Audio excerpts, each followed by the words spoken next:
Uh, yeah. I am your host, Keywan Humphreys, and we just witnessed once again another, I would say, an instant classic in the college football playoff semifinals between Texas and Ohio State. Now, Ohio State came away with a 28-14 victory over the Longhorns, and this game went very much different than what I expected it to go. I look at last week and how Texas struggled with Arizona State, and I look at how Ohio State dominated Oregon, the number one seed, and I said, okay, Ohio State's not going to be stopped.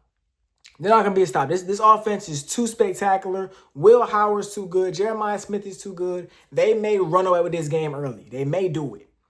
And that is not what happened. Now, when the game first started, it looked like that may be the case. That may be the path. That may have been the path that we were going down.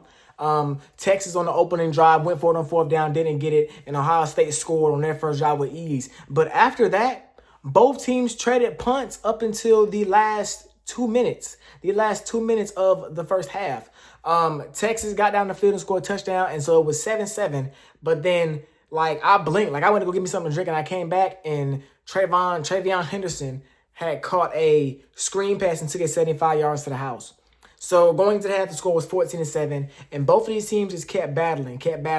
Texas tied the game up late in the third quarter, and then it was 14-14. Then Will Howard led his team down the field in the fourth quarter, took the lead. And then we're now at the point, at the climax of the game, where it's 2 to 3 minutes left, and Texas is at the goal line. First down at the 2-yard line after, I want to say it was a pass interference or something happened. They hand the ball off, inside handoff, stuffed. Now, Ohio State, their goal line defense has been something that has really brought them to the dance. I talked about in my video last night, talking about the Notre Dame Penn State game. These four defenses are the best, are arguably the best four defenses in college football, and that's why they're here. Ohio State got the big stop on first down. Second down, the offense decides to do a outside pitch, and Caleb Downs, being the starter he is, got ripped through the offensive line, and ultimately led to that being a tackle for loss. And then back-to-back plays. Third down, they got pressure on Quinn Ewers, forced an incomplete pass. And on fourth down, once again, the pressure got to Quinn Ewers. A strip sack, taken all the way back to the house, 82 yards by Jack Sawyer. And fun fact, that said Jack Sawyer and Quinn Ewers were roommates when Quinn Ewers went to Ohio State. So that's crazy how, life is funny like that. But I look at the game, man, and the two defenses played great. The two defenses played great, man. They forced a lot of punts, forced a lot of non-scoring drives. Now, both of these quarterbacks had good days. They were very busy. Both of them finished with over 280 passing yards each. The running games for both of these teams were not as strong. I want to say Ohio State ran for maybe 3 or 4 yards per carry, while Texas only got maybe 1.5 yards per carry, not counting the extra numbers from Quinn Ewers running in his yards lost on the sacks. So it's like, man, this defense, this Ohio State defense, it's like they flipped the switch. You go back to their loss the last game of the regular season against Michigan, and you think, well, here goes Ryan Day again. And people always talk about it. They say that people were calling for Ryan Day's job. And since that moment, this team has just been on an absolute heater. They've been on an absolute tear. They've ran through what I want to say was the far better side of the playoff. They beat Tennessee, who's a 9 seed, but may not have been the 9th best team in the country. They blew out Oregon, and they blew out Oregon in the Rose Bowl, and then they beat Texas here in Texas, in AT&T Stadium. So this was kind of a home game for Texas. I know it's a neutral site, but the game was played in Texas. The game was played in Dallas, Texas. So I'm just going to go ahead and say it. My pick is Ohio State. I didn't know. I'm not going to lie. I didn't know they were going to come out this red hot in the playoffs. And that's exactly what they've done. They're the most battle-tested team out of them and Notre Dame. Now I don't want to discredit Notre Dame's run. Yes, they beat Georgia, and yes, they beat Penn State last night. But Ohio State is looking like they're on a mission.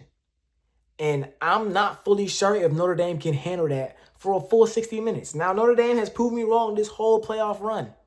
And they may do it again on January 20th when the national championship is. They may do it again. But I just don't know. I don't see it.